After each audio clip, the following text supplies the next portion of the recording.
بسم اللہ الرحمن الرحیم۔ السلام علیکم ناظرین کرام، الیکشن 2024 میں جو دھاندلی کے لیاقت علی چٹھا صاحب نے جو ایک بہت بڑی پریس کانفرنس کی تھی، اس کے بعد جو اہم ترین ثبوت سامنے آیا ہے وہ رائے ثاقب علی کھرل صاحب کی وہ سٹوری ہے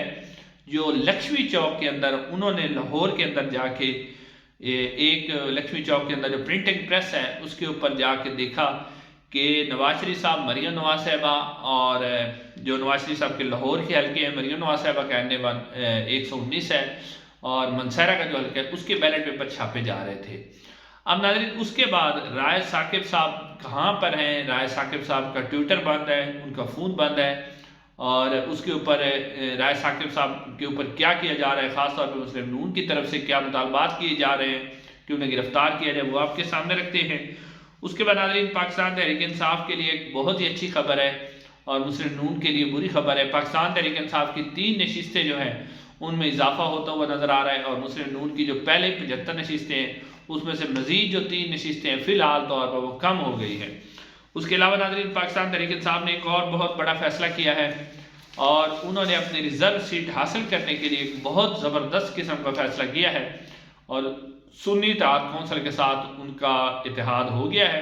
اور آج کی جو پریس کانفرنس تھی وہ بڑی زبردست پریس کانفرنس تھی،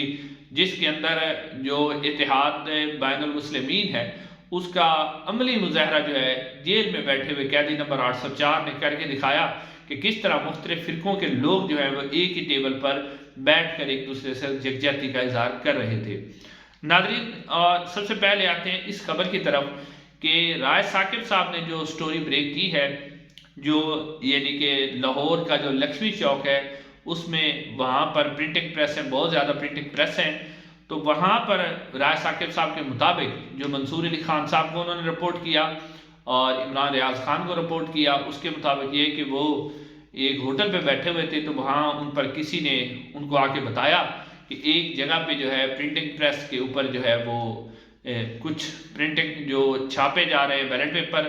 جو کہ نواز شریف صاحب اور مریم نواز صاحبہ کے حلقے کے ہیں۔ تو پھر وہ کہتے ہیں کہ میں ان کے ساتھ گیا، ہم اپنے کیمرے بھی لے کے گئے، موبائل فون ہمارے پاس تھے، تو ہم جب اس کے اندر داخل ہوئے تو ہم نے دیکھا کہ وہاں پر واقعی بیلٹ پیپر موجود تھے، تو ہم نے بیلٹ پیپر جو ہے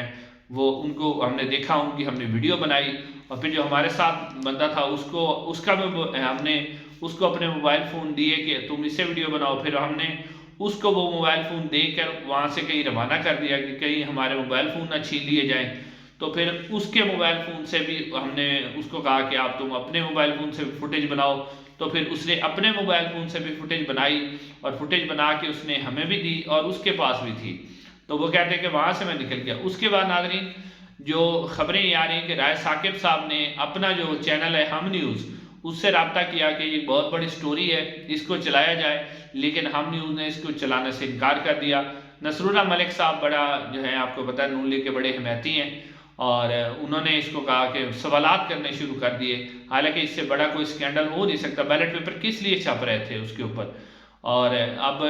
اس طرح کا کام پھر جو ہے جو عمران اشرف صاحب ان کے ساتھ تھے، انہوں نے بھی اپنے نیوز چینل کو کہا، تو انہوں نے بھی ویڈیو چلانے سے انکار کر دیا۔ اب جو رائے ثاقب صاحب ہیں، نہ تو انہوں نے اپنے یوٹیوب چینل پر کوئی ولاگ کیا ہے، نہ اس سٹوری کو شیئر کیا ہے، اور نہ ہی انہیں اپنے ٹویٹر ہینڈل پر جو ہے اس کو شیئر کیا ہے۔ اب رائے ثاقب صاحب کے حوالے سے خبریں آ رہی ہیں کہ وہ اپنے گاؤں چلے گئے تھے، اور گاؤں جانے کے بعد وہ واپس لاہور بھی آئے ہیں، اور کچھ لوگوں ان سے رابطہ بھی ہوا ہے، لیکن اس کے بعد جو ہے ان کا ٹویٹر بھی مکمل طور پر خاموش ہے، اور وہ جو ہیں اس وقت نہ تو اپنے یوٹیوب چینل پر آ رہے ہیں۔ اب انہوں نے مختلف صحافیوں کو بتایا بھی تھا کہ ہو سکتا ہے مجھے اٹھا لیا جائے، تو ہو سکتا ہے انہیں اٹھا لیا گیا ہو نامعلوم افراد کی طرف سے، کیونکہ انہوں نے اب یہ ایک بہت بڑی خبر بریک ہوئی ہے۔ ناظرین، اس صورتحال کے بعد آپ نے یہ یاد رکھنا ہے کہ کوئی بھی دنیا کے اندر آپ کے اس الیکشن کو نہیں مانے گا، کسی نے بھی اس الیکشن کی کریڈیبلٹی کو تسلیم نہیں کرنا، اور آپ سمجھ رہے ہیں کہ IMF آپ کو کوئی قسط دے دے گا یا دوسرے جو ملک ہیں وہ آپ کو پیسے دے دیں گے، یہ آپ کی بھول ہے۔ اس طرح کا الیکشن کسی نے نہیں ماننا۔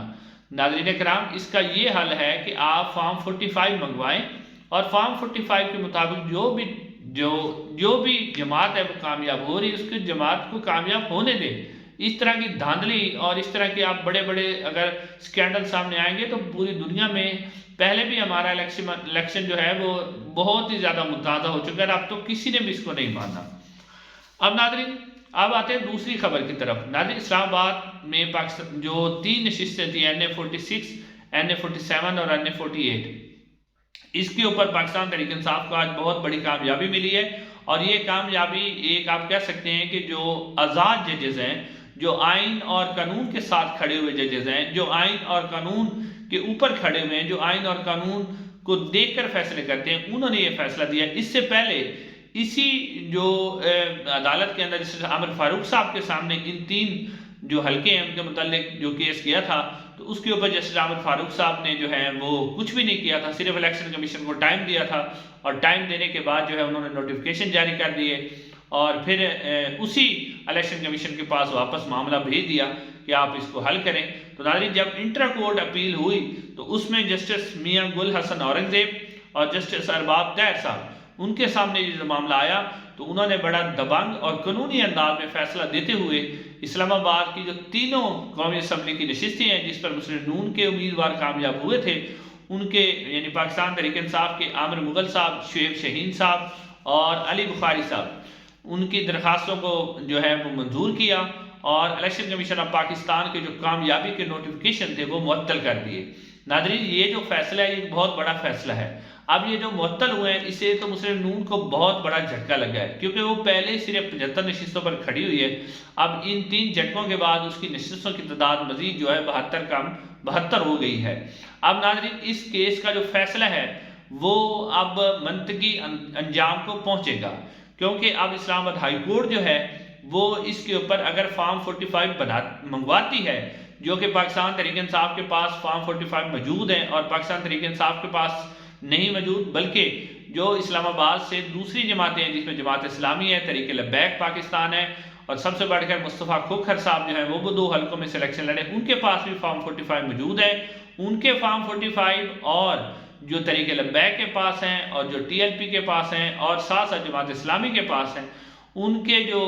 فارم 45 ہے وہ پاکستان تحریک انصاف سے ملتے ہیں۔ اب اگر JL 45 فارم جو بنائے بھی جا رہے ہیں اور ٹھپے بھی لگائے، ابھی تک بھی ٹھپے لگ رہے ہیں، تو وہ بھی اب عدالت کے سامنے ٹک نہیں سکیں گے، کیونکہ دوسری چلو پاکستان تحریک انصاف کے جو فارم 45 ہوں گے وہ غلط ہوں گے، لیکن اب جو دوسری جماعتوں کے پاس فارم 45 ہیں تو وہ تو کیسے غلط ہو سکتے ہیں۔ تو اب یہ معاملہ بہت آگے تک جائے گا اور یہ اسلام آباد میں نہیں رکے گا، اب یہ معاملہ پورا راولپنڈی ڈویژن میں بھی جائے گا، اس کے ساتھ ساتھ یہ کراچی میں بھی جائے گا، کیونکہ کراچی میں اندھا دھند دھاندلی کی گئی ہے، ویسے تو ہر جگہ پہ کی گئی ہے لیکن کراچی میں تو حد ہی کر دی گئی دھاندلی کی۔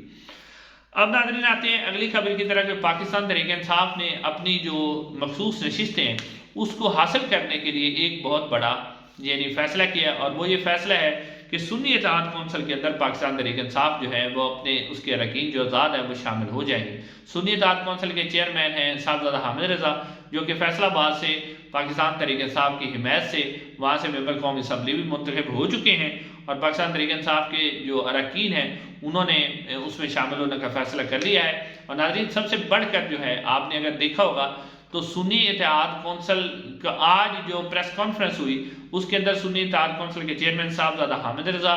اور علامہ ناصر عباس جو کہ وحدت المسلمین کے سربراہ ہیں بیرسٹر گوہر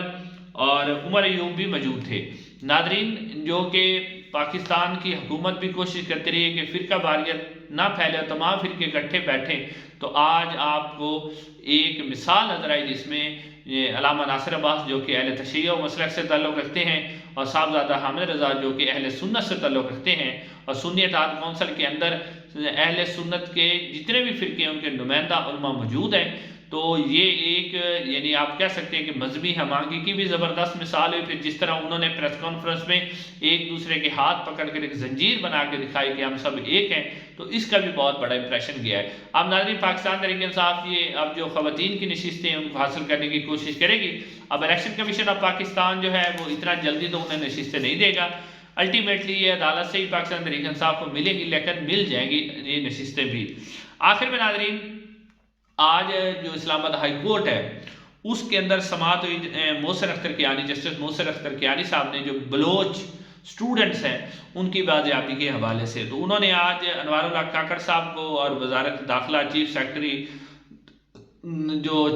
داخلہ سیکرٹری ان کو بلا رکھا تھا، لیکن وزیر اعظم کاکڑ صاحب جو پیش نہیں ہوئے، لیکن ان کی جو ڈرامے بازی ہے، یعنی جو ایکٹنگ انہوں نے کی ہے، وہ جو ہے وہ کیونکہ ڈپٹی اٹارنی جنرل آئے تو انہوں نے بتایا کہ جی کاکڑ صاحب اسلام آباد میں نہیں ہیں، وہ کراچی چلے گئے۔ ناظرین، وہ کراچی نہیں گئے تھے، انہوں نے صرف ایک ایکٹنگ کی۔ ایکٹنگ کیسے کی کہ جی انہوں نے کچھ گاڑیاں تیار کی جو وزیر اعظم کے پروٹوکول کے ساتھ ہوتی ہیں، وزیر اعظم کی گاڑی بھی تیار ہوئی اور وہ پورے پروٹوکول کے ساتھ نور خان ایئر بیس پہ گئی اور وہاں سے ہوتی ہوئی پھر واپس آ گئی۔ حالانکہ جو کاکڑ صاحب ہیں وہ گھر بیٹھے ہوئے تھے، وہ کراچی گئے ہی نہیں تھے، صرف دکھانے کے لیے کہ جی وہ کراچی جا رہے ہیں ایئرپورٹ پر، تو صرف اور صرف عدالت سے بچنے کے لیے، تاکہ عدالت کے اندر پیش نہ ہو سکیں، کیونکہ ان کے پاس کوئی جواب نہیں ہونا تھا، تو انہوں نے یہ بہانہ مار لیا ہے۔ اگلی سماعت پر جسٹس محسن اختر کیانی صاحب نے بہت ہی سخت آرڈر دیا ہے اور انہوں نے کہا ہے کہ اگلی سماعت پر اگر یہ پیش نہ ہوئے تو پھر ان کے خلاف قانونی کارروائی ہوگی، اور انہوں نے کہا کہ اگر آپ یہ کام نہیں کر سکتے تو آپ وزارت عظمیٰ کے عہدے پر بھی نہ بیٹھیں۔ پھر انہوں نے کہا کہ آئندہ اگر کوئی جو بندہ ہے وہ اٹھایا گیا تو اس کا مقدمہ جو ہے وہ آئی جی اور سیکرٹری داخلہ پر درج ہوگا۔ ناظرین، آج کے لیے اتنا ہی، انشاءاللہ اگلی ویڈیو میں آپ سے ملاقات ہوگی۔ السلام علیکم ورحمۃ اللہ۔